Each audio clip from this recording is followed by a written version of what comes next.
తరలి రాద తనే వసంతం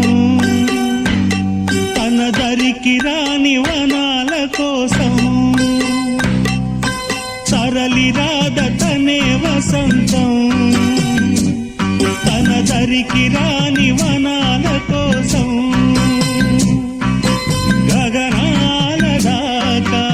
అలసాగకుంటే మేఘాల రాగం ఇలా చేరుకోదా తరలి రాద తనే వసంతం